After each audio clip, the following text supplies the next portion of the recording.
Okay, Academy Football Network podcast. Lucky to have again guest today. Someone who I want to say has had a great journey in regards to development and developing himself. Ben Garner. Great to be here, guys. Thanks for having me on. No problem. I think we need to get like a little sound effect, Like a clap, like a clap or a bomb, bomb or something. Okay.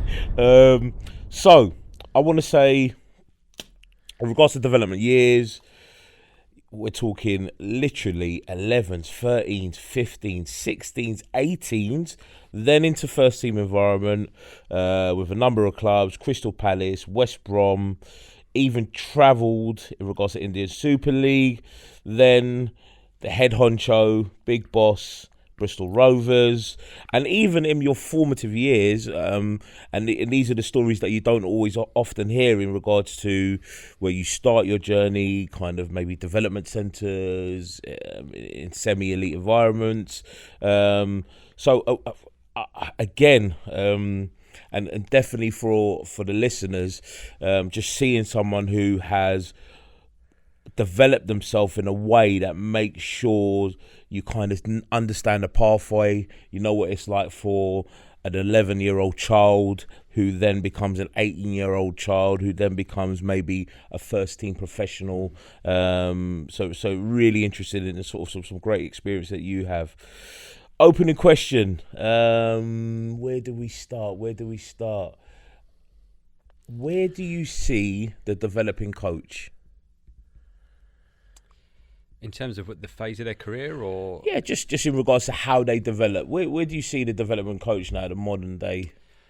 I think it's probably different for every individual in terms of how they best learn, how they're going to progress their career, what they prefer doing, because I think it's difficult to label things in terms of you might have one coach that actually learns best from reading and studying and seeing things in that respect, whereas you might have another coach that actually doesn't read and learns from listening, podcasts, visuals, YouTube videos, and then you might have another coach that actually doing it. Doing it is learning best. So I think you need to probably have a first point is appreciation of who you are as an individual and what your strengths are, probably what your weaker areas are as well, and then just focus on doing as much as possible to help yourself to develop.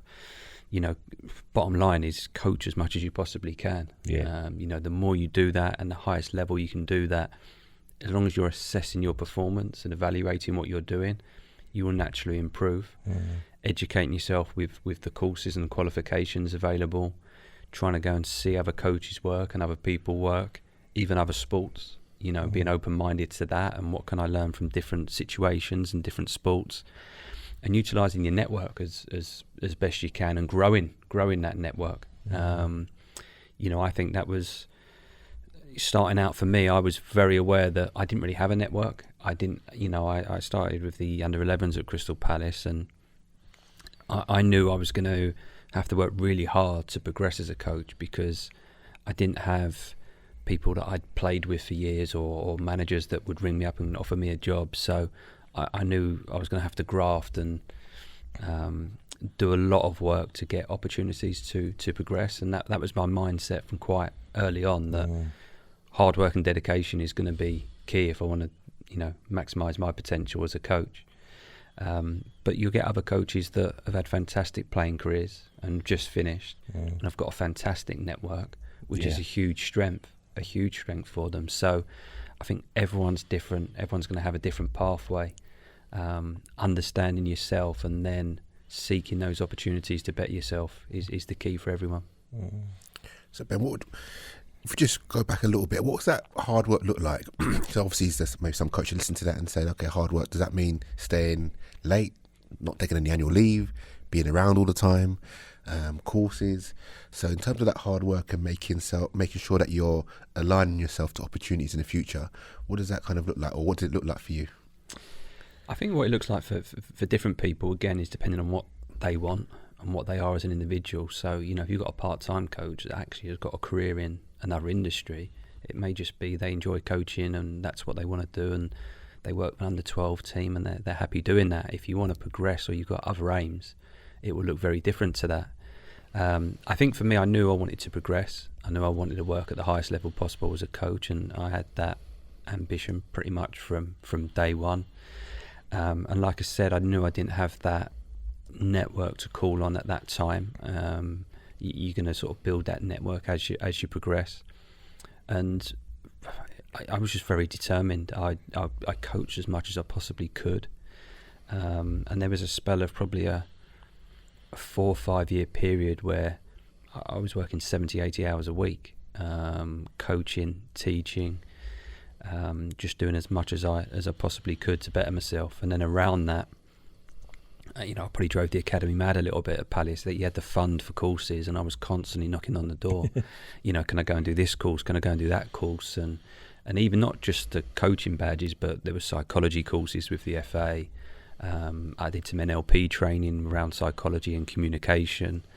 I wanted to get on my A licence. I wanted to do this, and I was always trying to better myself in that respect. Read an enormous amount. I've always been a big habit, and that's one thing I've passed on to my 2 daughters is, read every day. If you're reading every day, then you're always learning, you're always improving, you're always progressing. So I've always been a big reader with a purpose. I couldn't read a novel. It's not, I don't read for just sort of enjoyment and to relax and switch off. I read with a purpose, even now, that it hasn't got to be football per se, but someone that's been successful in another industry, or just someone that just had an amazing life, psychology, leadership, human performance, anything that I think I can take something from that. When you're reading, do you take notes? Do you take mental notes, or do you go a little post-it and want to come back to that, or how does it work for you in terms of the reading? Because I'm not a massive reader. I'm probably similar to you. If I read, it's because there's a purpose to the reading. Yeah. But I'm just interested to see how you lock in that information. I struggle to read. Yeah. Ben gave me a book to read about 10 years ago. It took me about 2 years to read it. That's what you got audio books now and other ways, and that's why I think it comes back to that, knowing your own strengths. And I've always enjoyed reading. It triggers thoughts. It allows me to think in my own time. And I do listen to podcasts and visuals and everything, but I think reading's always been a foundation. And I've always taken notes. I've got a set of notebooks. It's probably about 10 of them now, just little A5, A6 notebooks. And that's just notes from all the books over the years. So rather than, you've got a library of books and you have to go back through all of them, I can actually refer back to these notebooks, and it's got all the key points from each book that I read over that time. I used to read, and then as I saw something in the book, write it straight into the book. Yeah, I've refined that a little bit now. I have a note on my phone. Yeah. So I have the title of the book, and I just note the pages. Nice. And then I go back through when I finish the book to those pages.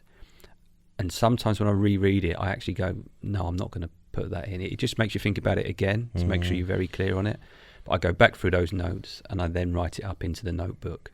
And then move on to the next book, basically. Nice. I'm going to try that. I'm actually going to try that because, it's the reading for a purpose. I'm trying to do. I definitely only read when I know I want to read for something. Yeah. But it's just getting into that habit. And I've heard the famous story from Nath, so I just wanted to make sure that I took that on board. It's all about learning. You have to read. I think. I know I told the story, I don't told it on the podcast to be fair, but when, travelling to an away game, I saw Ben reading. I was a young coach, I must have been 22, 23 maybe. And then seeing you, maybe a bit younger than that, but maybe watching you read whilst other staff were doing other things. And I thought, look at this. Playing cards? Yeah, playing cards. Some of them playing I Spy. But it was just watching you, and I was like, wow, if you're doing it, if I want to be, and I'm emulating myself, so I want to be in Ben's shoes, I want to be working with the older boys, I want to be full-time in football. At that time I wasn't full-time. I said, I can't be doing what the others are doing. I need to be looking at, and again, I watched Ben, and that probably had a profound effect on my career. And whilst I hadn't, and again, I've not been a big reader, and I've tried to read, and other people learn through other ways, like you said, the podcast and things like that. But what it showed to me is you need to work hard. You need to make sure that you align yourself in regards to getting yourself in opportunities, and you can only do that by upskilling yourself. And that was a big lesson I learned from Ben that about 10 years ago, probably a bit more than that, about 12 years ago. A little bit more, Nate, a little bit more. I mean, it kind of leads on kind of my next thinking around talking about things, and just as in terms of that individual development that you have to see for yourself in terms of, you've talked about it. Now, you learn Spanish? Yeah. How did that come about? I'd always wanted to learn another language, and at that point we signed Jose Campaña at Crystal Palace, who came in and had very limited English. Yeah. And I wanted to be able to, speak to him in some terms and have a little bit of a relationship in that way. And so that pushed me towards Spanish, to learn Spanish. And we had some South American players at West Bromwich Albion as well, Claudio Jacob and Salomon Rondon, and great guys, great characters. Yeah. And Claudio's English was fantastic. He'd been at the club a few years, but Salomon's was learning English, and obviously he had Claudio, and there was Christian Gamboa as well. But sometimes just having a conversation with one of them and being able to speak the language and speak it in their terms, I just think helps them to feel settled and to have that. Develop a relationship. Yeah. They can feel part of the group rather than an extension of the group. Yeah, so that was the push towards Spanish, and I've got to a good level with it now. I think I wouldn't say I'm fluent and can speak it perfectly, but I can use it in a decent way. And if I went to a Spanish-speaking country, I think I could be fluent within a matter of a couple of months. Wow. It would just be just the immersion really of doing it. And that's the one thing I found hard about it, is you learn it and you study it, but then you don't use it. And you can go months without. Don't refine it and get it really relaxed about it. And I think when I visited clubs in Spain and different places, I always tried to speak it, even if it was broken or it was poor at the time, to learn and to get. And I also ask for feedback from people on it. Am I saying that right? Is that the right terminology? And even how would you, like football language can be different to everyday language. So, jargon and. Yeah, and am I using that term in the right way in Spanish? No, you should say it more like this. And so, like I say, if I went in and actually immersed myself. And I'd love to do it. I'd love to work abroad. I'd love to coach in a different language, because I did it a little bit in India. It really makes you think about your message, your clarity, the communication, using visuals a bit more. And it really tests you as a coach, but gives you, I found, you're a lot more clear about what you want to say, because you can't rely on your language and just talking and extending and adding things to it. You can't do that. So just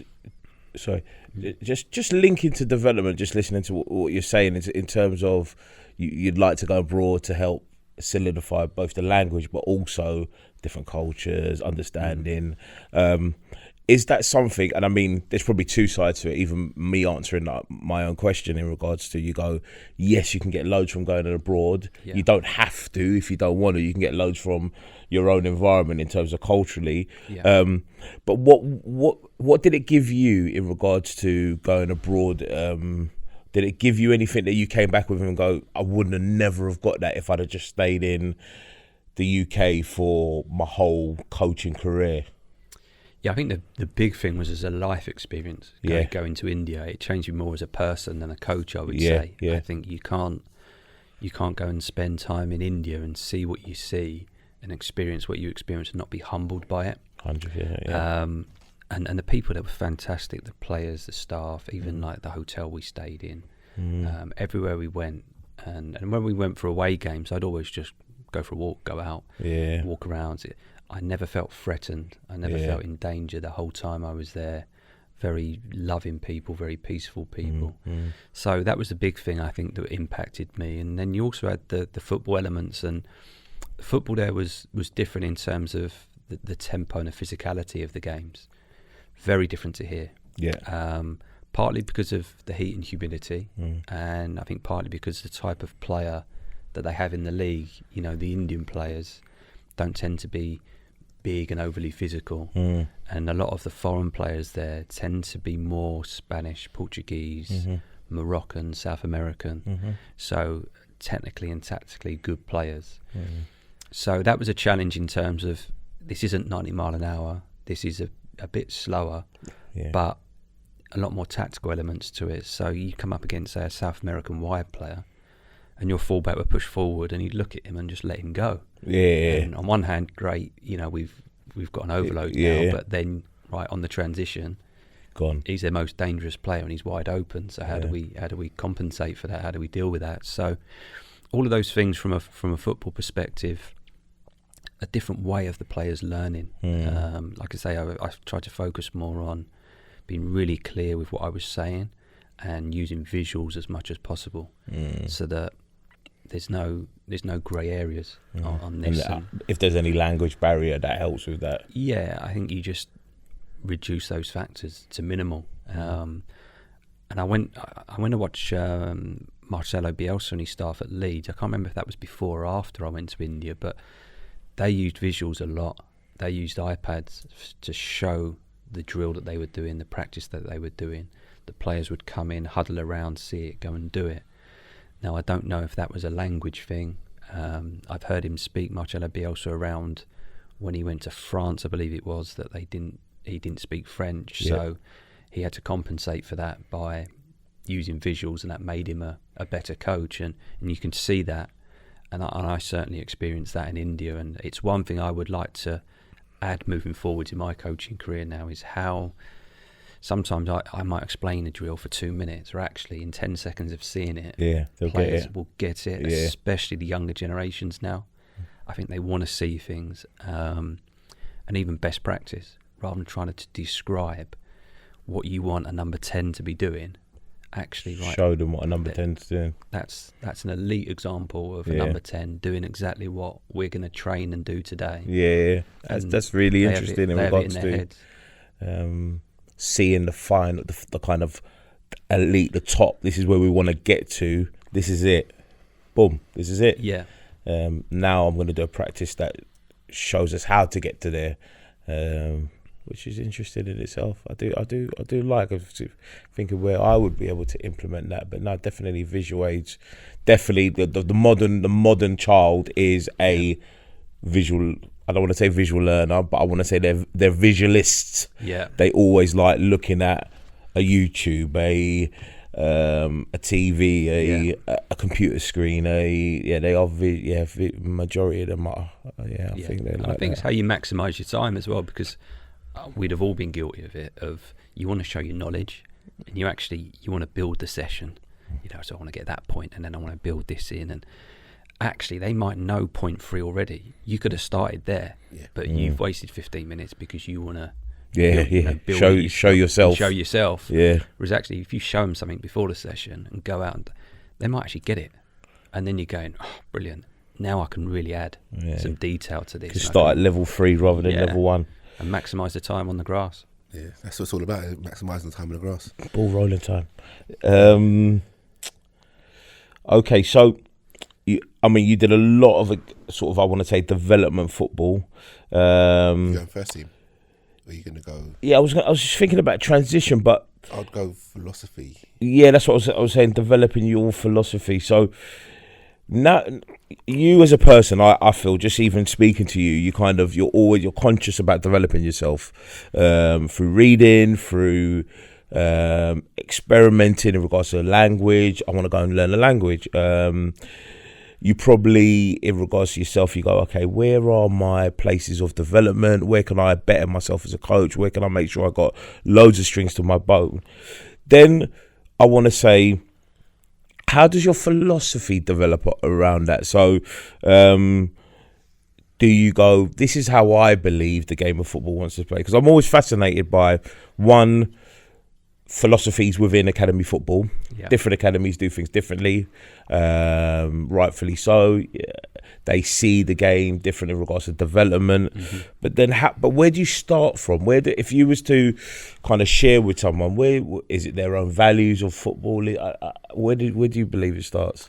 I think for me, I had some values and beliefs straight away when I started coaching that I was very frustrated as a young player, where I was physically small. I was always the smallest in my year as a boy, and it was always size, strength, physicality, you know, in football. And I don't think we got coached as very well as that generation of players in terms of technical ability, tactical intelligence, even the psychological elements of the game. So when I got injured and I couldn't, you know, I was struggling to play, and then I retired, and I'd already started coaching straight away. When I started coaching, even when I took my level 2 at 18, I had a reason for doing it. I had a motivation that we can produce good players in this country, technically, tactically, psychologically, alongside those physical elements that you have to have. And just because a player is smaller or not physically as advanced at a certain age as some of the others doesn't mean he won't have a chance of making it. But he might have to be that bit quicker in his mind. He might have to be that much better with his technique. So I had that sort of initial motivation to coach. I had those beliefs.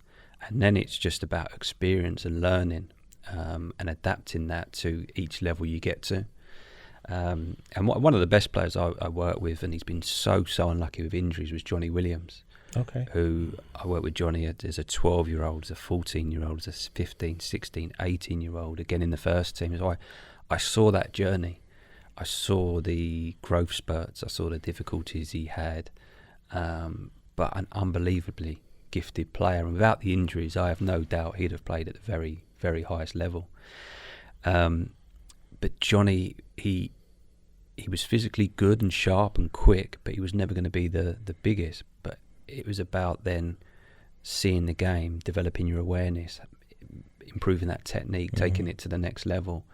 Whereas you might have had another player in the academy that actually was physically effective, very effective and very strong in those regards, and had other attributes. So it was about what do they need, what do they need to work on to get there. So I think from day one I was so passionate about it and so determined to get the best out of all the players that I had, that it was just a complete dedication to it, and disregard a lot of other areas within my life for to do that. But it was what I wanted to do. It was what made me feel alive. It was what motivated me and what I felt I was good at doing. So, and then I think you refine your philosophy, you get your principles, and I think the longer that goes on. Is it something that you've got stored somewhere? I want to say in a folder on a laptop, or is something that you've kind of developed in a journal? Okay, this is where I want what my players to look like in my philosophy. This is what I want our playing style to look like in my philosophy. How did you do it? Because I'll be honest, it's something I want to do just for my own development. So I'm just trying to grab ideas of people. Yeah, I mean, it's a great thing to do because I think what you'll find, I mean, I certainly did when I'd sort of done it along the way. So I started coaching in a professional setting in 2004 in an academy, and then you go through, and I didn't have a break at all until end of 2007.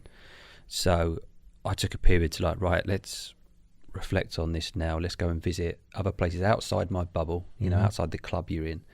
Can I go and see different people work? Can I go and see other sports? Bring that together with all this that I've got, and then try and actually, the hardest part is trying to get all of that, and how do I simplify this? And I've gone through that process again over the last couple of months, and I would say the more you do it, the more experience you get, the more refined it becomes.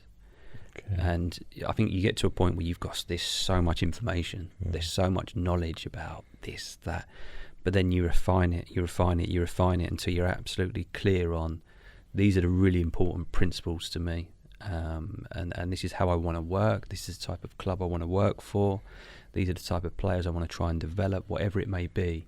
You've got that clarity on it, and I think the more simplified you can make that process, actually the more knowledge you've got and the more advanced you are, because it's not an easy thing to do, to take all of that, all the experience that we've had and other coaches will have, and now summarise that in 3 pages or Tough. hard to do. So I would advise anyone to do that process at some stage in their career, and it will also, in terms of knowledge, we spoke at the start about trying to get knowledge, and I think you get attracted to certain things.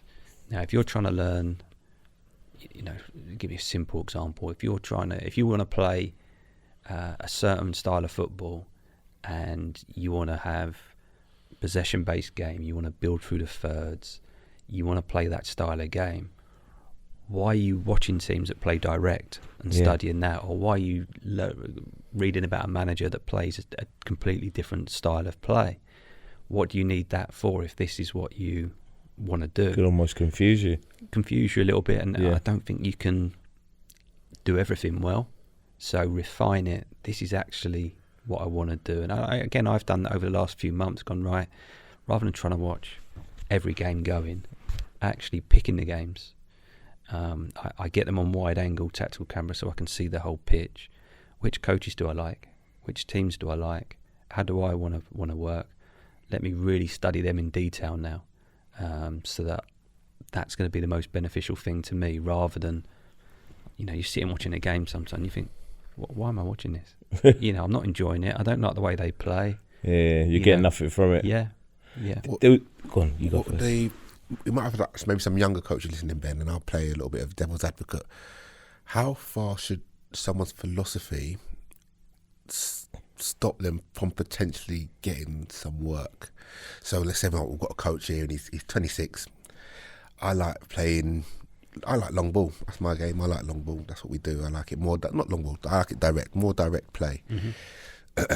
However, they've got an opportunity to go out and get a job for an academy that plays, builds the play up. How far should that person's philosophy go, or how far should they take it without them taking a job for it? Does that make sense, what I'm saying? Yeah, I think that you have your principles, and I think in the early stages you experience those different things, because you've got to learn it and understand it before you can refine it. So I'm not saying from day one early on that you're going, right, this is me. I think that's a process later on. Like, I'm talking about doing that process now. I've been coaching for 20 years. But early on, you're trying to get that knowledge and experiences and understand what you want. The key for me is your values and beliefs. Like, if you've got certain values as a person and as a coach, I couldn't take a job that didn't match up with those values and beliefs. But I've worked for managers with a completely different playing philosophy on a lot of areas to me, but there was some common ground, and their values and beliefs as a person matched up with mine. That works. But if there was an opportunity for me to go into a new job tomorrow, and actually I'm looking at it and the values of the club or the people that I'm going to be working for or with don't align with mine, then I wouldn't take that job. But in terms of, if there's an opportunity for a coach next week that actually they don't play how I really see the game, but there's some common ground there, and I like the way they operate, I like the type of people they are, absolutely go and do it. And sometimes you can learn as much from things not being done well or not being done right as you can from the positive stuff. And I've certainly done that throughout my career, and a couple of the managers I worked for were so open with that.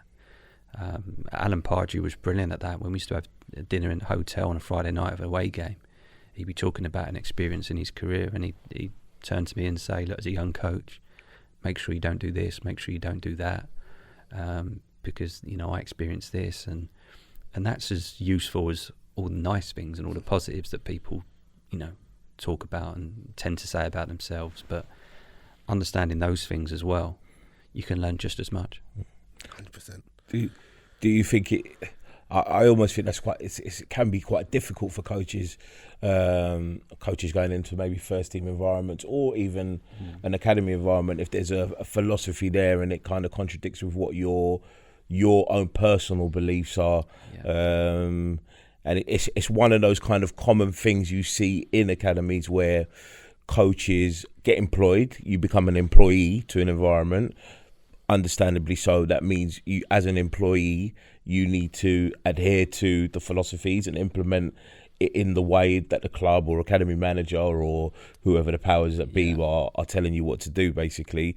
And how do you, I don't want to say communicate, but definitely give ideas about maybe things that in personal experiences. And it must be the similar sort of thing with the first team you go into as a first team coach. You see the way things are done based on a first team manager or the boss or a different head coach or the different kind of titles that they had, and it goes against your own personal beliefs and how you see it should development should be. So I always find that quite interesting in regards to how do people cope with that. Do you just go, do you know what, I'm employed, I need to do it the way they're telling me to do it? Or before that conversation happens, if you're in the first team setting, then you go, well, actually, you're employing me because you believe the way that I do things will have a positive effect on the group. So you got to trust them the way that I want to do things. Or do people just go, do you know what, if you don't want to fit into it, then it's difficult for you in regards to that. So there's all different ways that there was something that you talked about quite early on in regards to you being a small player that I found quite interesting as well. And something, again, that when I see in different environments, grassroots, academy football, in terms of kind of the small child versus the bigger child, or the more physically developed, matured, or in terms of maturation and the way that they have been physically effective in their football because of their physical attributes, versus the child who's probably not as developed physically just because they're younger or where their birth date is. I'm coming to I feel now that we've gone from, like what you said when you was younger, where everyone went, I just want a big kid. Going to be more effective, going to get me the win, inverted commas. We've gone, maybe I believe, to a place where we're now saying we want the smaller child more than the bigger child. Okay, that's interesting. Yeah, I actually think that sometimes the bigger child now in environments, both in grassroots, because of the education that we have as coaches and can see things through kind of different perspectives, we then kind of go to the big child. You're only good because you're the big child. And they get kind of this, how do I want to say it, this kind of, pardon? Stigma. This stigma about amongst them being the bigger child, and you're only really good because you're big and you could kind of push people around, versus the child who's smaller and has to kind of develop coping strategies, be more technically better, be more quicker on the ball, be more tenacious in terms of looking after yourself, maybe physically at times on a need to basis, basically. And the bigger child going, you're only good because you can kick it longer and you can run faster because you got longer levers. What's your thoughts around that? I think neither case is right. I don't think it was right to be going, like I say, when I was growing up, it was biggest, strongest, most powerful, because they can impact the game now with the win, and I don't think it's right to go the other way. For me, it's look at each individual player. What do they need to get the best out? So if you've got a player that is physically really developed, and it's too easy in his own age group, he needs that challenge of playing up, or some other form of challenge to push him. Likewise, if you've got a small technical player that actually is an August birthday, say, is physically really undeveloped, is not impacting games at all because of that, maybe drop him down and let him play with players physically on his level, and experience that. I just think it's a case of looking at each player to give them the best possible chance of having a career or reaching the highest level, or even getting the most of their potential.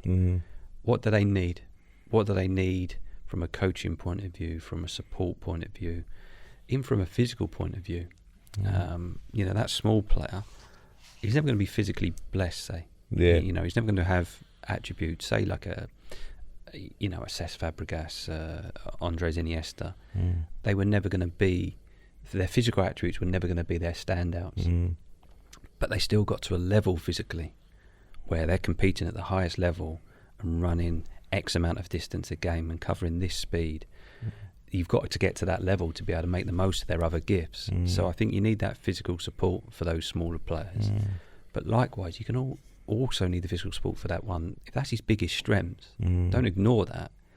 Actually, right, how quick can we help this guy get to? And again, something that I've been conscious about in my more recent looking at individuals and their football is quite interesting, saying their strengths and their kind of standout qualities and stuff like that. And I've come to this sort of analogy that when I'm looking at a football pitch, when I'm looking at kids playing football, I should really be seeing loads of supers like Marvel characters. Okay, yeah. I should be looking at it and I should be watching the game and going, that person is Superman. They can see through walls. That person is the Hulk, strongest, biggest player on the pitch, and that's their strength.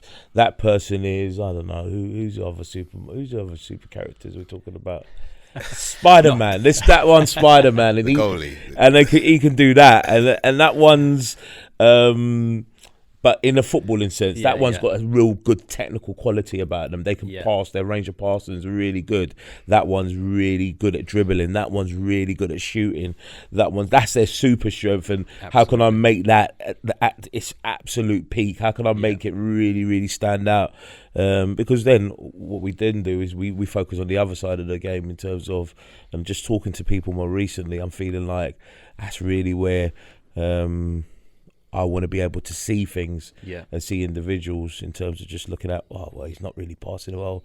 He's not really technically that gifted. There must be a reason why they're in this environment. I think that's. I mean, I've always been more of a strengths-based coach in terms of what is it? Each player, as soon as you watch them, you know, and your first instinct is right. You know, when you see, and sometimes you see a player and go, what a dribbler. You know, look at him. Yeah. And then you spend the next 3 months trying to improve his passing, and you forget about actually what got you excited in the first place. Like, if a player's scouted or brought into a club, it's because of a particular thing. Develop that. You know, and every player you take, if you've got a centre forward that's big and powerful and physically is developed for his age, Romelu Lukaku. Right, what journey has he gone? What clips can I show of him? How can he learn from that? If you've got a small technical player, perhaps not physically that great at getting around the pitch at a young age, Paul Scholes. Like, use that as an example, and look how good he got at his passing, his understanding of the game, and his abilities, vision, etc.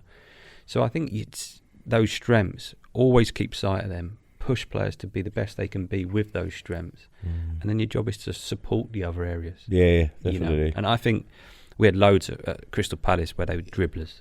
Unbelievable 1v1. Victor Moses, Wilfried Zaha. We had Reece Alassani as a younger one below that. Dribbling the ball, absolutely outstanding, but they didn't always have the cleanest contact with the finish or the final ball. So you're trying to then develop that, and that's been an ongoing process for Wilfried over a number of years, where he's now getting the assists and goals in the Premier League. Good numbers. That's taken, 7-8 years at first. No one sees the development to get there. To get, and he's worked on that year by year, season by season, and added that to his game to get his numbers. And it's just identifying what are they absolutely fantastic at, and then building around that. And sometimes you'll get a player where they can do things that you wouldn't even think about doing as a coach. And you look at some players, and you freeze frame a game and go, right, he's surrounded by 3 players, he's got to lay it off there, then he's got unfreeze it, and he turns and goes past all 3 of them. Well, is that the wrong decision just because you didn't see that as a coach? If they can do that and be effective doing it, fantastic. Let them do it, let them play. Well, so you kind of touched upon Wilfried Zaha, and obviously you work with him. Do you work with him in the academy, or was it more first team? Or both? More first team, a little bit in the academy, but mainly at first team. So you've done a bit of first team, academy with the first team, and maybe if we move into your transition into the first team and what that looked like. So can we maybe paint a picture for maybe some of the audience in regards to your under 18s coach, and what was it? How did that move transpire? Well, you over here, you're in here. it was actually a bit of a gradual process, because Dougie Friedman had left and he'd taken a number of staff with him, and then there was 1 or 2 more staff that were going, but they had like a 4-week notice period to sort of serve, so they were transitioning during that period, and And I'd had a really good relationship with Dougie and Lenny Lawrence. Lenny had been a really good mentor for me. I did my A-licence assessment with Dougie, and Lenny had tutored us basically and fed back on the sessions, etc. So in the interim, when Dougie had gone, I was taking the under-21s as it was then. And to be honest, that was my next progression. You know, I thought, if I can move up to the 21s now, that's the next step for me. You know, great. The majority of that group I'd already coached and had come through the age group, so I knew all of them. And I did that for a period. And I remember there was one day where I was taking that group plus 2 or 3 of the first team players that weren't in the squad for that evening's game. And Ian Holloway came out and watched the session. And you know, anyone that's met Ollie, he's so enthusiastic, and if you see something that he likes, so you know, I'm doing this session and Ollie's bouncing around on the sidelines and getting involved with the players, and then coming over to me, I love that, this is great, that's great. So that was my aim, that next step. And I then had a phone call saying that I wasn't going to get that role because the manager didn't want me to have it. He wanted the academy manager to do it.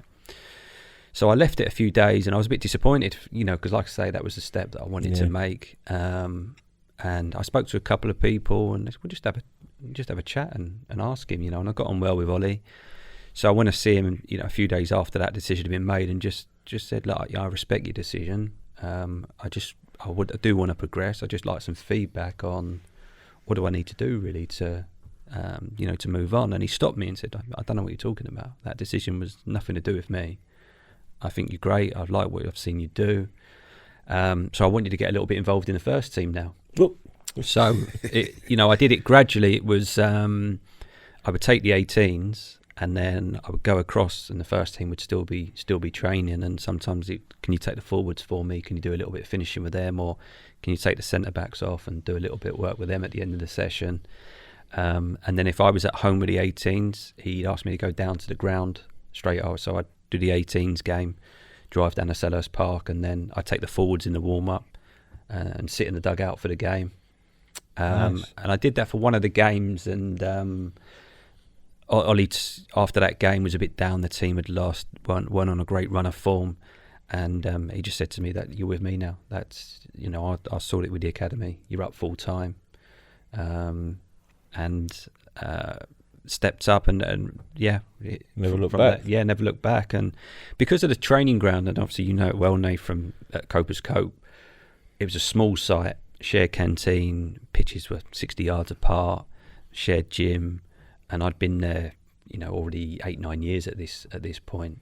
I knew a lot of the first team players, and I knew what they were like. I knew the type of culture they had, the environment they had. So when I stepped up, and obviously you just had the recent documentary, I mean, that was a really driven group of players.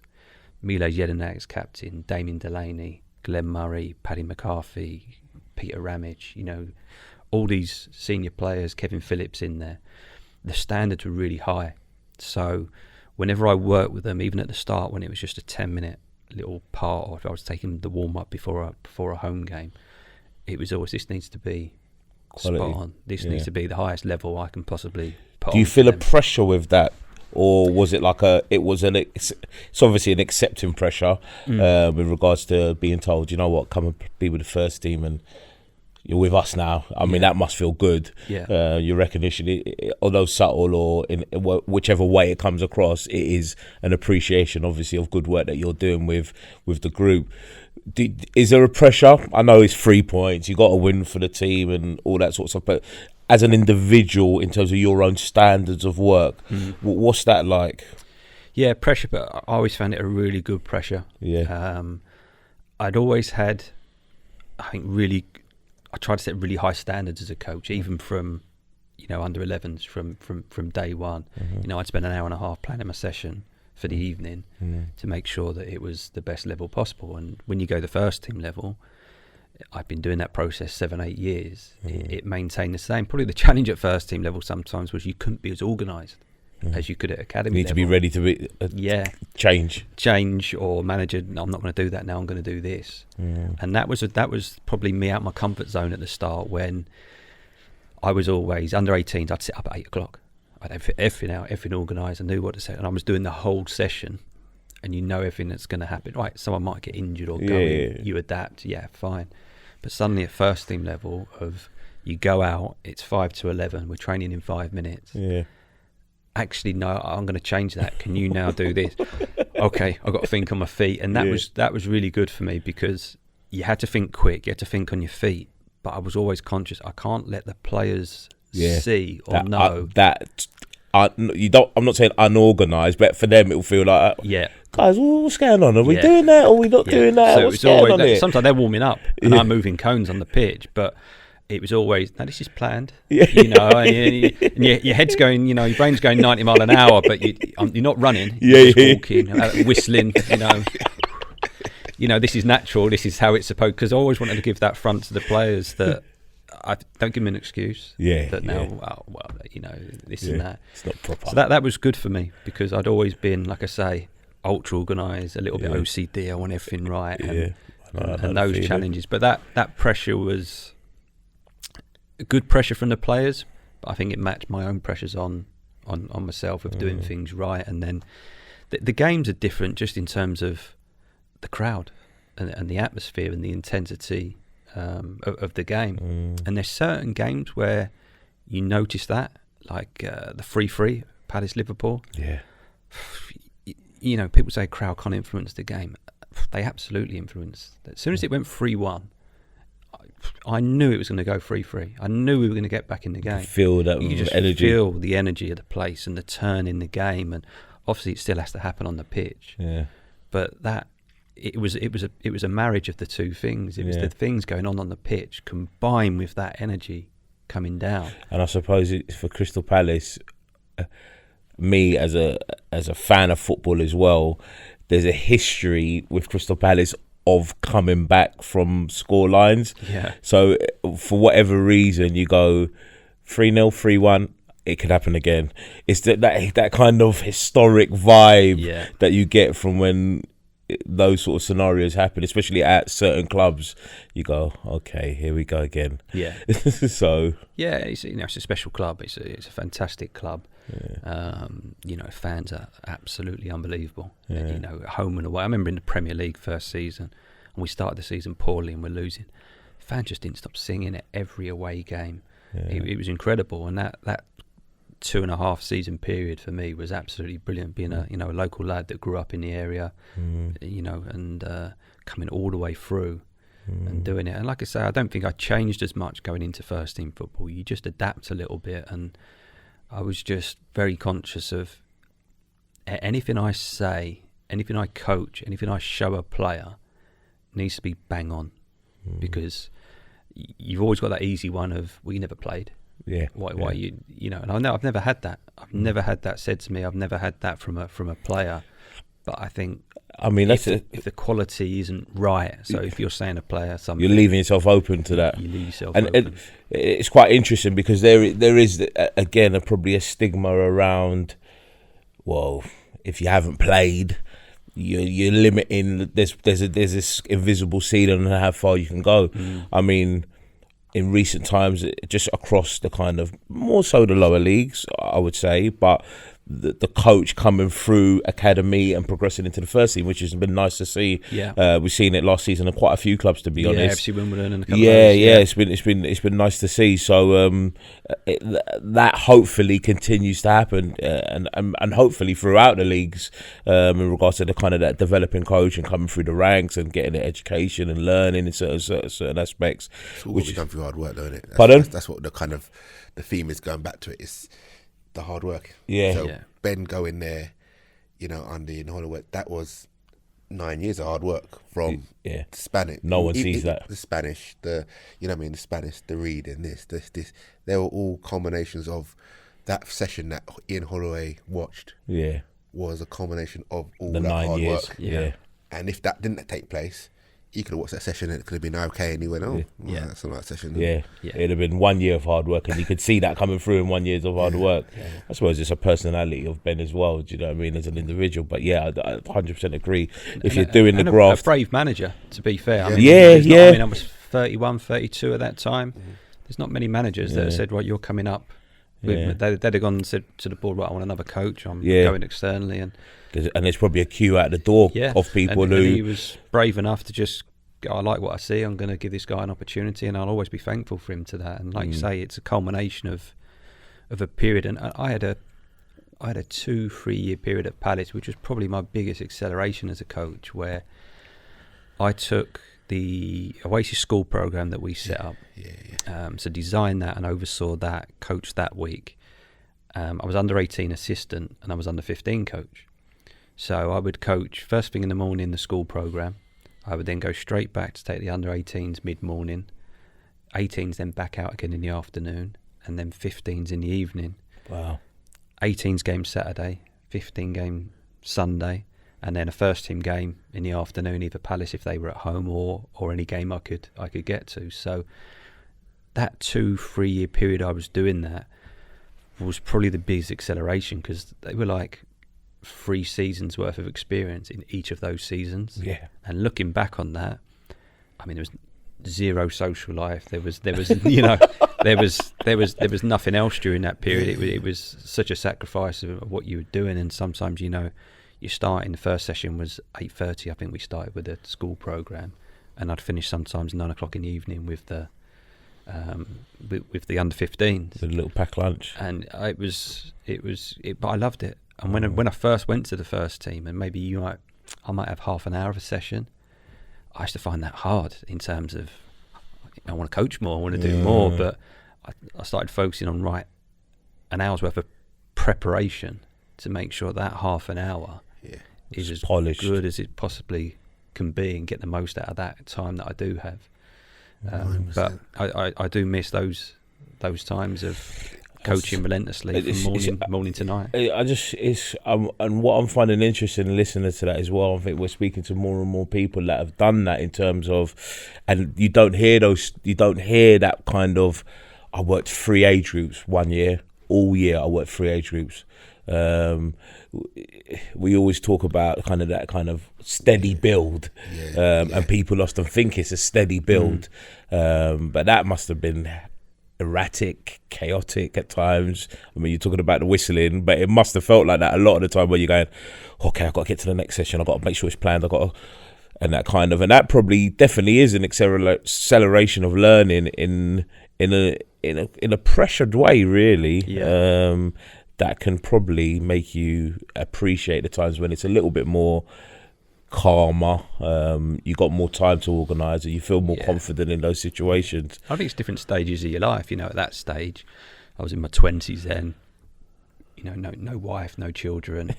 You know, you haven't got those demands on you. And you know, the stage of life where I am now, you know, married with 2 daughters, your priorities change. You know, you still work, you still coach, but am I going to be, you know, doing that and doing 3 age groups and coming home and not seeing the kids? You know, it's just not you're not at that stage of life now. So I think it's depending on where you are as a coach and what you can do. But I think to get the best out of yourself, especially in those early stages, I think those are the years you've really got to graft and learn your trade in order to get opportunities further down the line. A big shout out to Jack Misha, because Jack is, I've always seen him like a mini version of you, to be honest.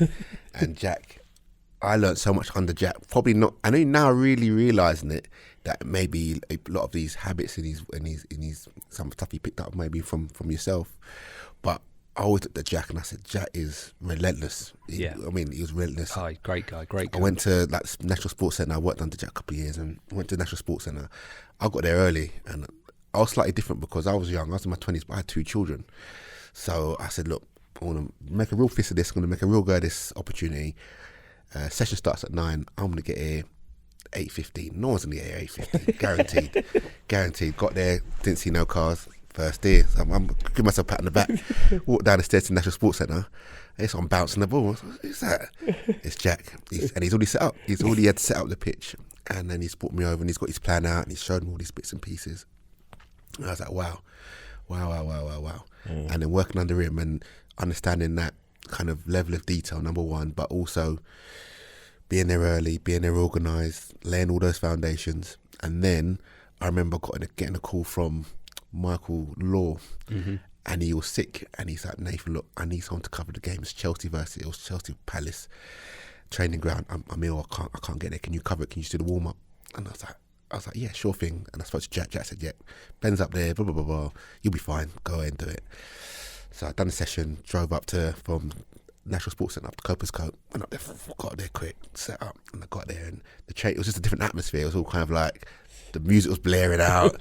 I mean, I think I walked through the door, and I think Ryan Innes pat me on my back, bang, bang, big hands. I was like, what's this? I was working with under 10s a minute ago. And then so went through there, set up, and I remember, I think you said to me right at the end, said, Nathan, you're really organised, blah, blah, blah, blah. That was spot on. And then that was what accelerated my career, I think, at Palace. I think from there, Gary saw it, and then other people saw it, and then it was all kind of like through word of good mouth. What's it called? Word of mouth. Yeah. That thing there, which I realised probably was about a season of work, of working with Jack and understanding how it all works, to then that moment there, to then deliver the goods, to then push on. And I reckon if that never happened, I don't think I'll be where I am today, to be fair. I don't think so. I think that's where you get like a culture developing as well. Yeah. And, you know, I'd gone in at Palace, and academy manager at the time, Paul Lowe, I'd never met, and I'd gone in, and he'd rung me and said, I've been doing a little bit of scouting for Palace alongside the coaching bits I was doing, and he rung me up and said, I see you got your B licence, can you come and have a chat about the under-11 job? And I went in on a Saturday morning, literally met him. Ian Dowie, the manager, walked round the corner, and he just went, oh, Ian, this is Ben, this is our new under-11 coach. Yeah. I was like, oh, that was a quick chat. Oh, yeah, he got the job. But Paul was great. He literally went, there's your team. You get on with it, really. Yeah. But he would watch a lot of sessions. Yeah. And sometimes he would say to me, I do like a pattern of play, or maybe pressing from the front. And he watched me one week, and he said, look, that was great. What happens if it doesn't work? Yeah. And I was like, what do you mean? He said, what's plan B? Like, if they get past the press, or they block that passing movement you want to do down that side, now what? And that really challenged me. Okay, yeah, I need plan B, plan C, because the players need to know that. It won't always be perfect. It's, someone's going to be out of position, someone slips over. Now what? How do you compensate for that? And then I think we had, like I say, the culture. Jack came in under me as an assistant, went on, took his own team. He's gone on to become a fantastic coach in his own right. Worked with me recently at Bristol Rovers, and he's gone back to Chelsea. Yeah. Fantastic coach. He'll go on to have a brilliant career in the game. Yeah, fantastic man and a fantastic coach. 100%. One of the best. 100%. And Jamie Waller was another one. That same thing. He came in as an assistant to me. Went on, took his own teams. Went on to West Ham, and now he's got a very successful coaching academy himself. So I think that's where you get. If you get the culture right, Chelsea have done it for years now, haven't they? The amount of coaches that have progressed up their age groups, and there's pathways for them at the club. Yeah, but that then culture extends on to, again, name dropping Ollie Bennett, and he's now working with Jamie. That's all that for me. That's all that same class, that class of Hiram, all those boys there. Yeah, they've all kind of gone away and kind of forged careers, and maybe some of it might not be first in football, but they all seem to be doing quite well. Yeah, some of them are coaching now, which is Gus as well down there. Yeah, it's good to see. I think you take satisfaction when you see the top ones go and have the careers they've had. For me, you get just as much satisfaction of seeing someone that maybe is playing in the National League, but actually they've done unbelievable to get to that level with the abilities that they had, but through their hard work and the coaching and everything that they've put in, they've got to that level. Or the ones that are coaching now, where they couldn't get to the level they wanted as a player, but the love of the game has helped them go on to they got a career. They got a career within football through their abilities, so to speak. And taking that through. I do value those. We always talk about all the time in regards to. Sometimes it's not just that kind of 1% that go through. It's seeing 25% of them go on and have a career. It might not even be him, but just be good people, go on to be good people, successful people in life is really nice. I mean, you made a point there about the coaches that are coming through now, and have gone. And people say to me, "Do we need more of those coaches?" I just said, in this country, and for me, the answer we need more good coaches, better coaches. What their pathway is, don't limit it. So, don't say ex-players don't make good coaches, And don't say people that haven't played the game don't make good coaches, because there's cases for both sides, yeah, that are absolutely top coaches. So just treat everyone as an individual, support them on their pathway, and help them get to the best level possible. You know, and I've had a lot of the senior players that I work with have gone on to coaching now and become technical directors, some of them.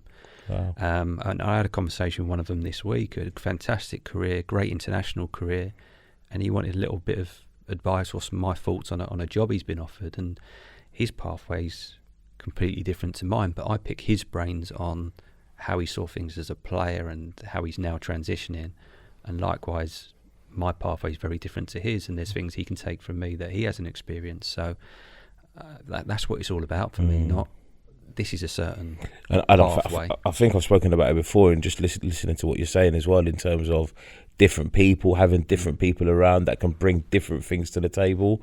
And again, I often say it, the environments that I see, where I just see different people who've got different backstories about themselves. Yeah. Those environments I see are more fruitful, because literally a player that can be in the centre of it, and you go, that's Ben. That kind of inverted common mentor. Ben can mentor, you know, that person. Carlan can mentor that person. Nath can mentor, because their backstory aligns with that person, and can give them something that maybe the gaps or similarities. I just think I've often seen those kind of positive outcomes from those environments. I think the perfect situation is when you have alignment. I think it's really important you have alignment in terms of club alignment or playing principles, whatever it is. But then if you can get people from all different backgrounds and different ways of thinking that then come together to do that, that's the perfect situation, rather than everyone's same age, same sort of pathway. You know, do you get a different mix of ideas? Whereas if you get that variety and diversity of thinking, but everyone knows what they're doing. The common goal. Yeah. No, you know, like the Red Bull model, what they've done with their, you know, this is the way we're playing. Yeah. This is the DNA of our clubs. Yeah.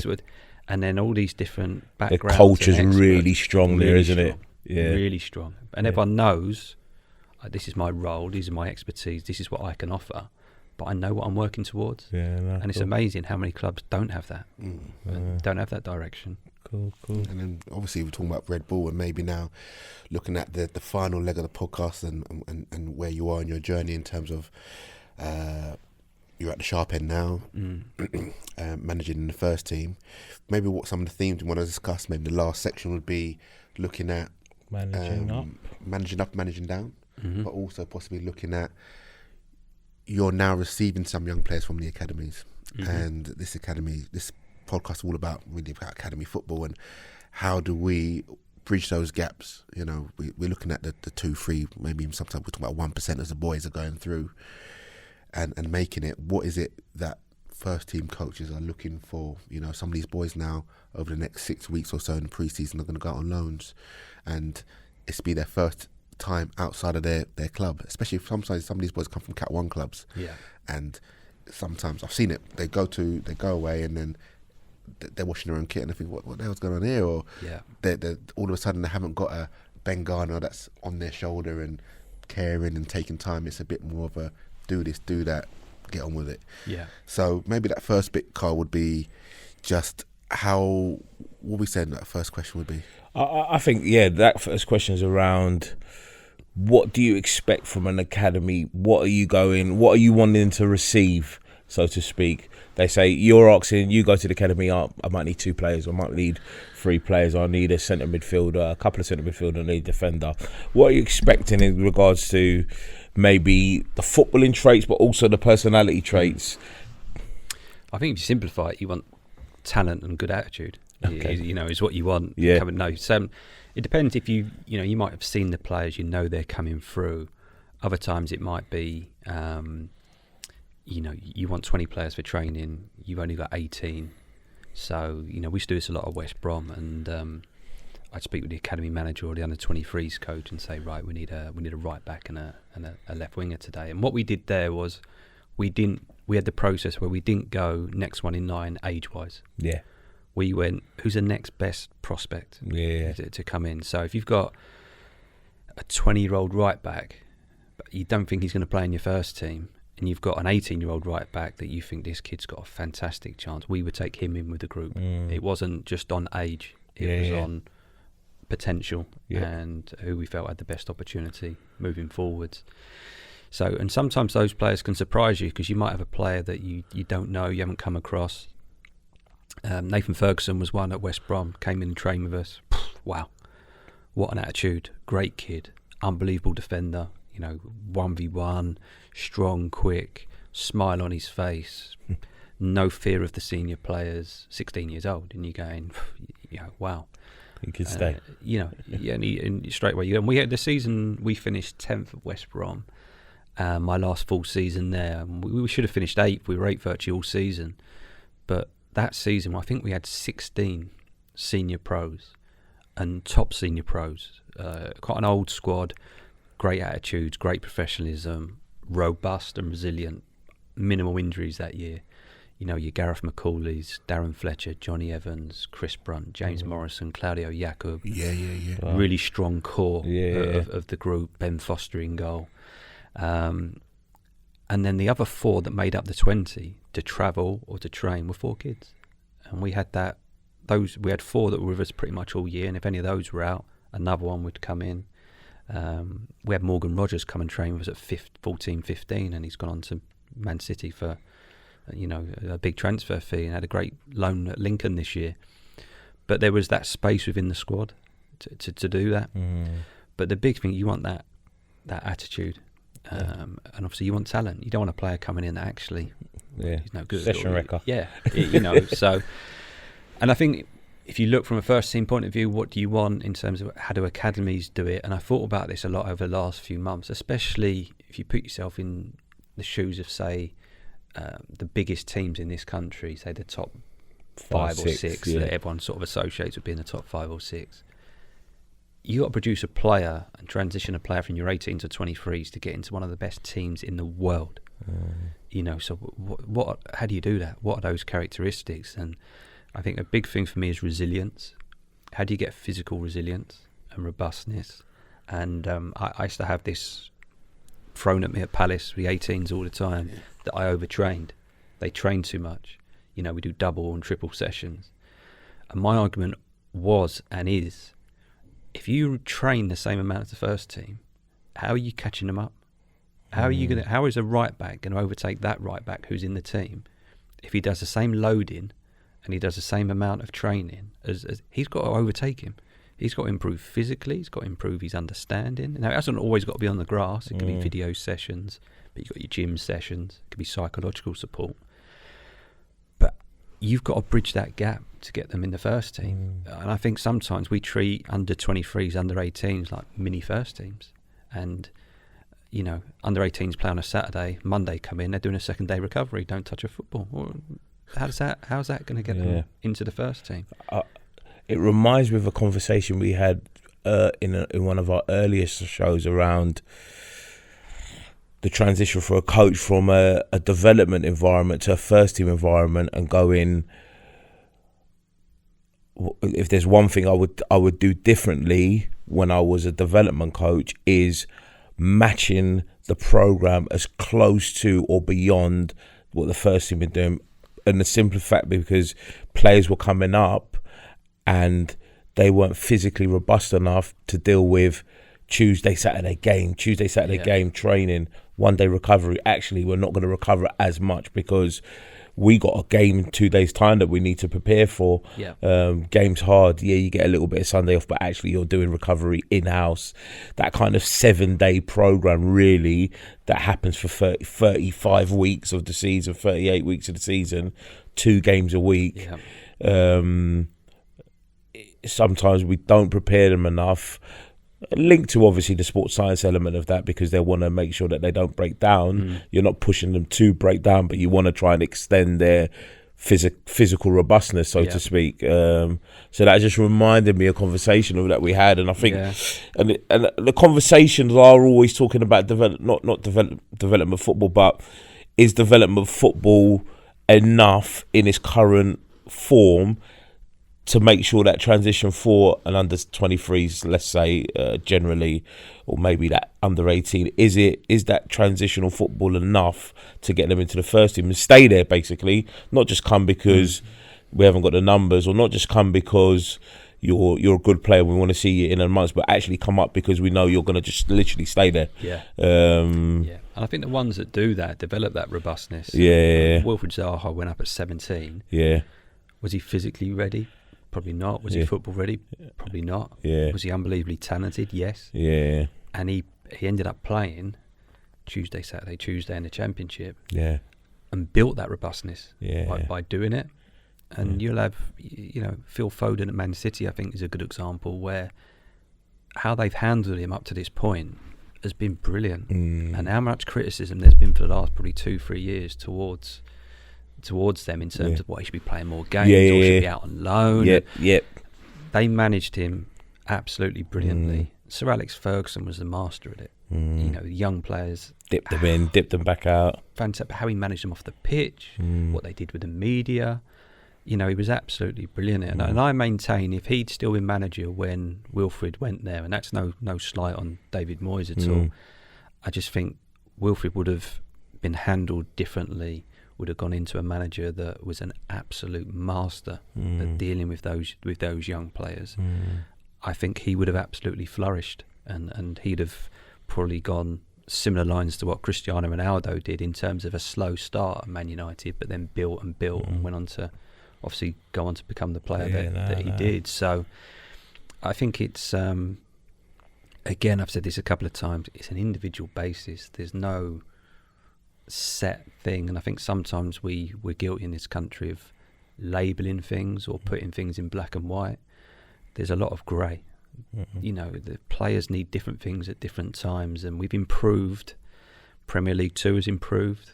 I think playing the EFL games the EFL Trophy games for those clubs has been a good thing. I also think how clubs have used loans now has become better. But it's how you develop that capacity to do that, especially if you're a Premier League academy, a big academy. Phil Foden, okay, that transition, really what it looks like. But if you've come up through this academy and now, right, we're going to loan you to League 2, that's a culture shock.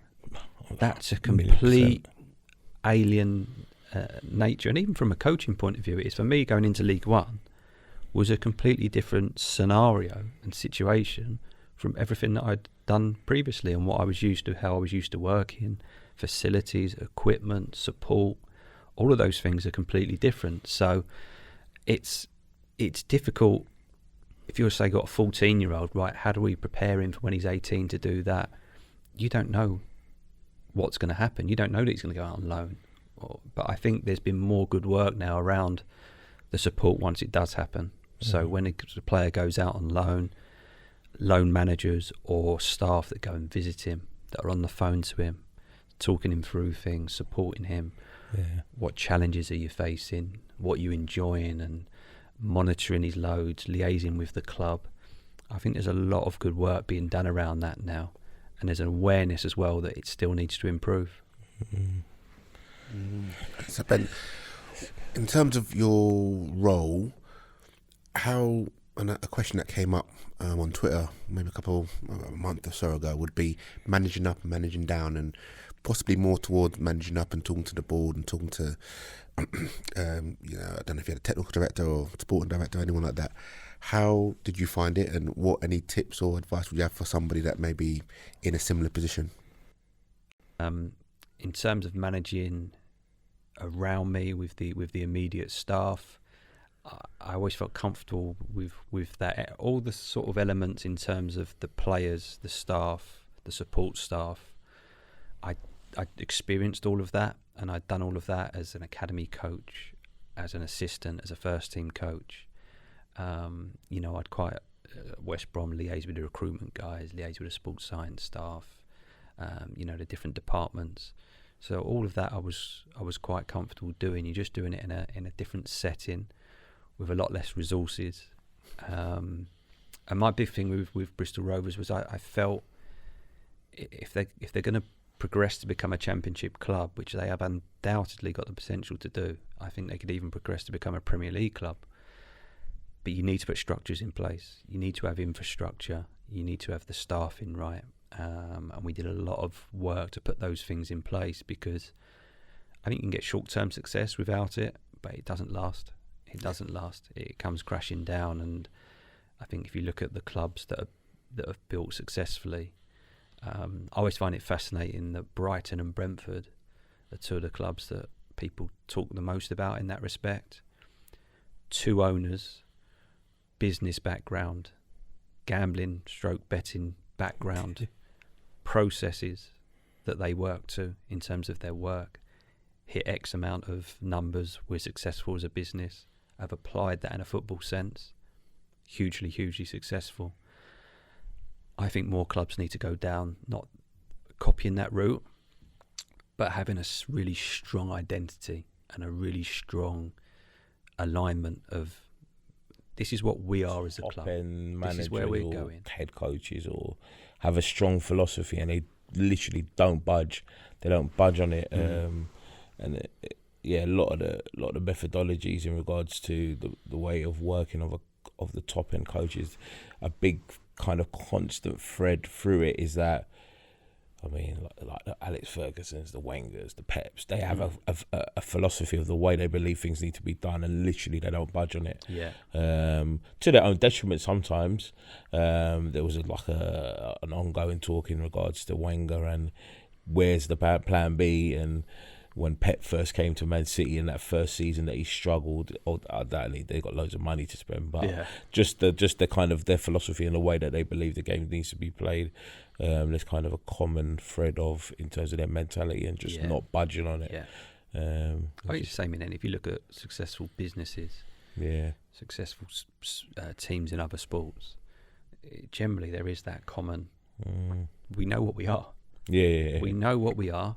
We know where we want to go, and this is how we're going to stick to that process. And I used to have the conversation at Rovers around Brentford used to come up a lot. You know, the Brentford model of developing players, selling them on, and I always used to say, fantastic. But they're 10 years into that process now, you know, and are you prepared to wait 10 years? They've just gone into the Premier League. They've built that club, a lot of investment, a lot of creativity into what they've done. And it's great, but you have to see that through. You have to stick to that. That's the thing as well, process. The longevity of these different things. They would have had criticism along that way in that team. Loads. A lot of people were doubting them and saying, "Was that right? Is that wrong?" Yeah. And they had the nerve to stay and stick with it. And, you know. Yeah, absolutely. And I think that the more that clubs do that, and I would like to see that being the way that we go in this country more. And I think data's going to be huge. I think data's what sports science has done over the last 15, 20 years. I can see data doing now in football, and not just just pure recruitment and that side of things, but in the general direction and running of football clubs. This is numbers. Yeah, this is what we want to do, and do the numbers reflect what we should be seeing? And yes, results are the be all and end all, but sometimes there's factors around that you might be overachieving.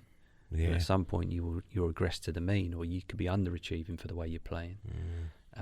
Brighton's a great example this season, that I think if you replay that season exactly the same way, I think they would score probably 10 more goals than they have done this season on an average basis, because they've just been made mistakes in front of goal, poor finishing or bad luck. But if you played that way with those stats in terms of the general play, the possession, the passes, final third entries, touches in the box, all of those factors, expected goals, over a period of 5 years, if you took the average, it'd be a lot higher than what it's been this season. And I think they've got an owner that will appreciate that and see that, and they will look to rectify that with probably a signing or two in the summer without going away from the game. How would that data go? So they'll go, we need to look at the data. Here's our areas. This is what we need to do about it. Just on a simple term, because I know I've heard more and more about kind of literally data analysis coming in, and using it as a tool for recruitment, using it as a tool for like style, what we need to do with the ball, which I find quite fascinating, really. Just understanding on a simple term, they just go, this is the data, this is what we need to do, either buy in or develop. Yeah. Okay. Yeah, I think if recruitment's big, you can use it for the analysis of the team's performance. Yeah. But for me, it's a combination. It's not just data and no scouting and watching players. Yeah. It's a combination of the two, Yeah. and your background on the player. In terms of recruitment when they're Because coming we in. talked as well around the data and recruitment, didn't we, a while back, in terms of Jamal, in terms of Jamal was talking about the losing the kind of scouting eye, but also understanding that the data has become huge in recruitment. Yeah. but still kind of marrying it up with kind of the coaching eye and the scouting eye. Absolutely. Yeah. But his thing was more around there are a lot of people coming out of university that have never gone out on the grass and scouted players and everything, but they're going out looking at numbers and they're landing jobs ahead of people that possibly are on the grass. Yeah. That was the gist of it. I think it is going to become bigger. There's no doubt about that. But you look at the top clubs now; they're employing geniuses from other fields Spending or big whole money. departments, because that's going to be the next edge. Yeah. But they will still have that combination. Liverpool are not going to sign a player purely on data, with the scouts, technical director and manager not seeing that player and having an input. But if you use the two successfully, for me, get as much information as you can to help that's the key thing, to help that process. I brought a data company in at Bristol Rovers. And they were brilliant, absolutely brilliant. Market insights, fantastic. But again, it wasn't. I would say the club as a whole didn't really buy into that process and utilise them as best we could. But we signed some players from their help and with the use of the data, and I think it's going to be a huge part.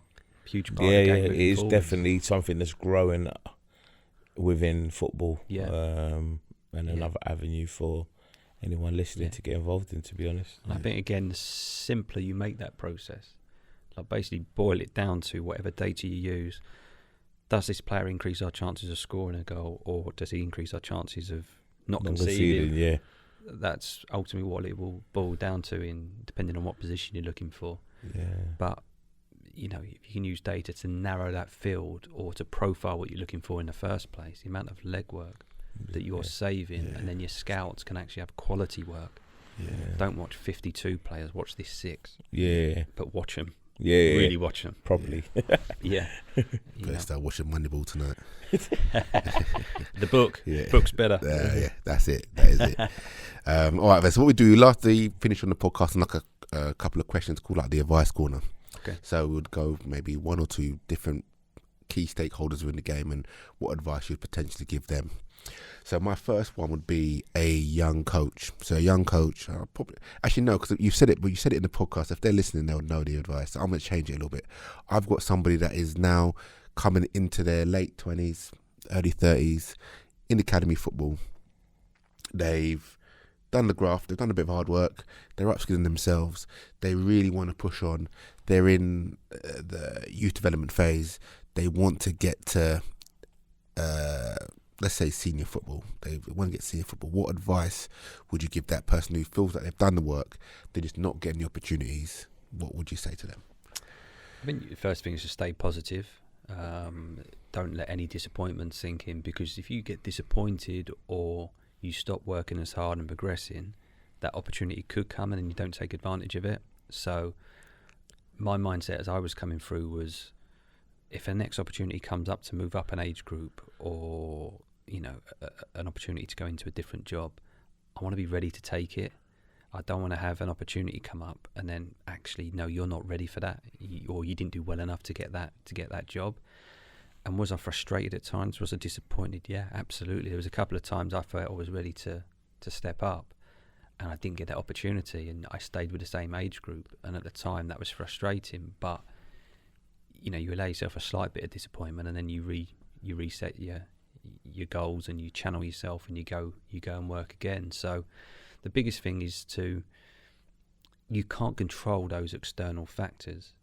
What you can do is be ready for them and be looking for opportunities. But the most important thing is to control what you can control. Are you learning as much as you can? Are you the best coach you can possibly be? You know, are you watching your sessions back and looking at yourself? You know, are you watching enough games? Are you studying other areas? There's always things you can be doing, and I think there's always that get out of there's no opportunity, there's no pathway at this club, or that door's closed. That's the easy way out, and we've all had times where that happens. You know, like I say, I know I have, where you get frustrated and disappointed, but you've got to reframe it, and you've got to find ways to go again. And like I say, I've had a disappointment from Bristol Rovers. Were there things outside my control? Absolutely. Could I have been successful there? Absolutely, if given the time. Is there any point in me wasting time thinking about those things and dwelling on them? No. So let me take ownership of everything I can take ownership of. Did I make mistakes? Yes, lots of them. Are there things I can improve? Yes, there's lots of them. So, all right, let's get to work. Let's focus on them and improve and be ready for the next opportunity. Yeah. He's kind of answered my question, really.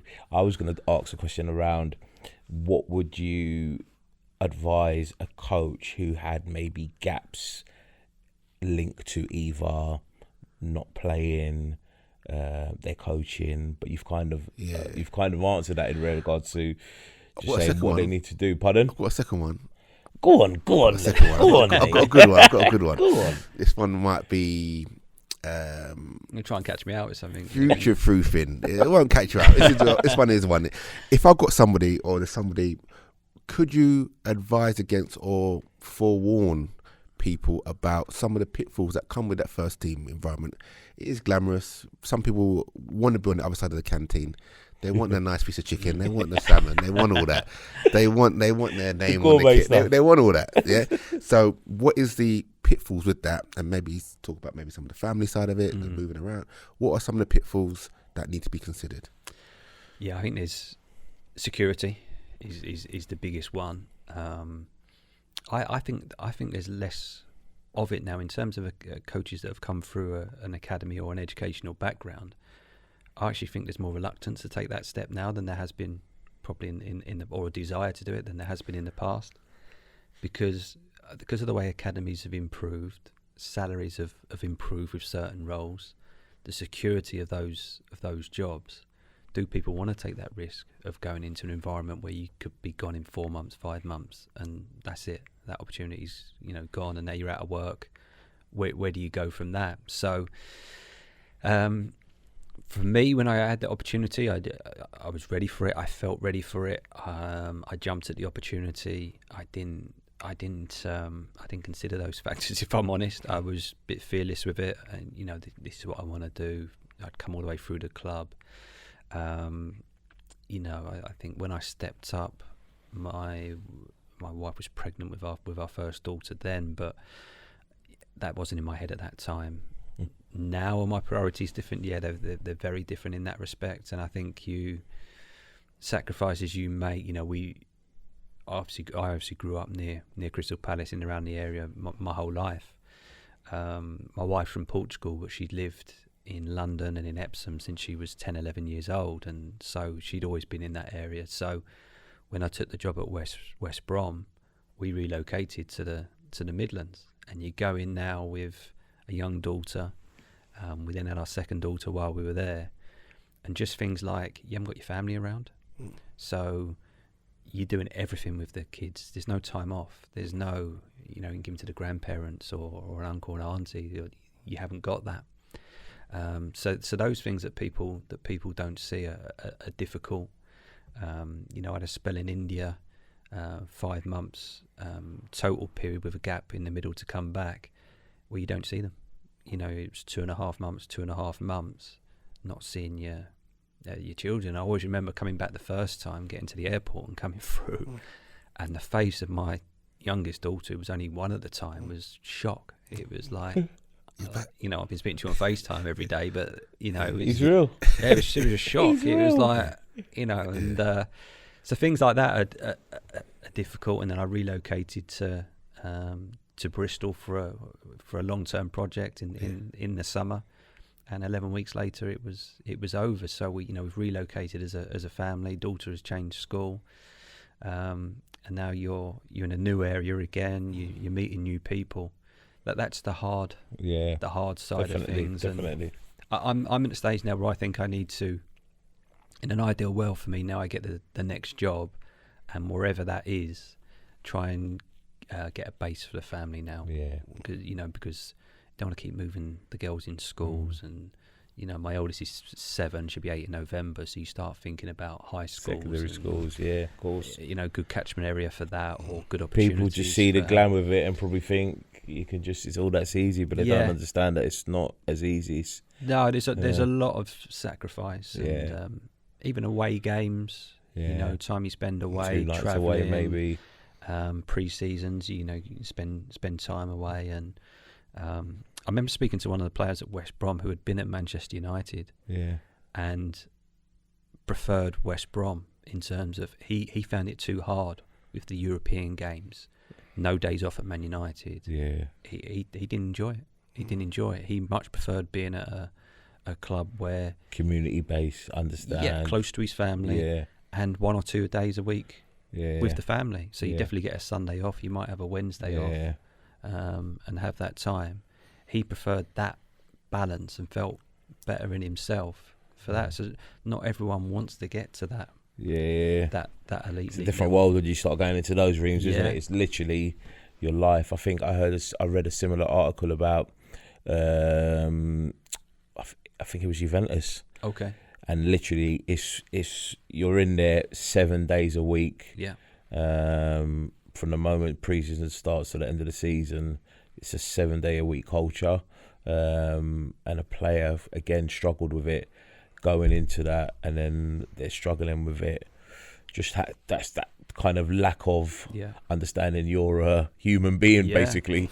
That wants to go and see their family, chill with their family. Exactly. I think it was to do with the day after, where they get that recovery day, and the previous environment that they were in, they could do it like away from the training ground, so you kind of match it up with a bit of family time. And then you knew every game 2 days a week you probably are at home, whereas they just said no, every day you're in. Training. There is the big sacrifices, and I've always taken those sacrifices as part of the job.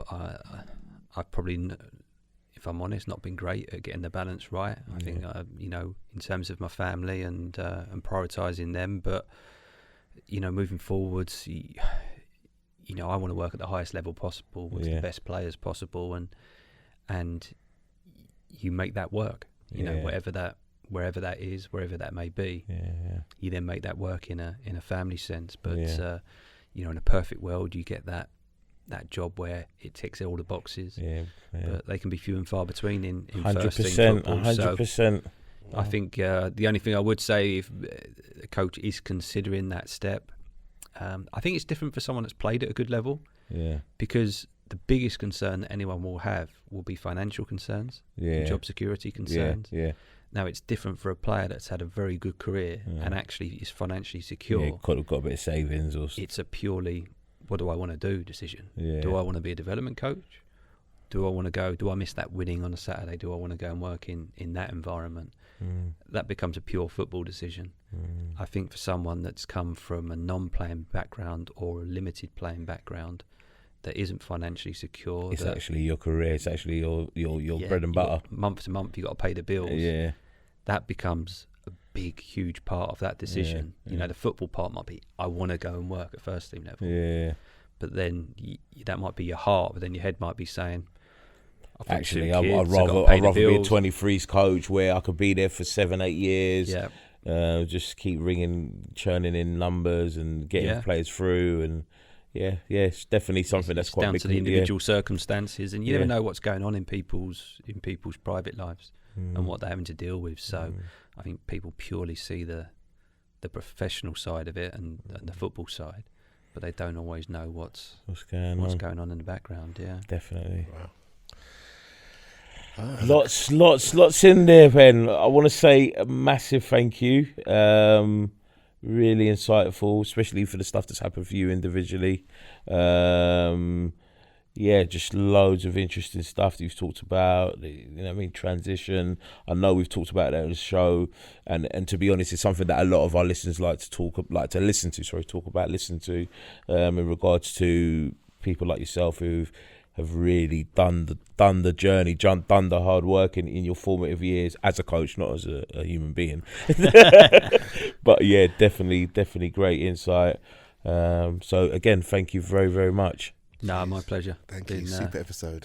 Been great speaking with you. Really enjoyed it.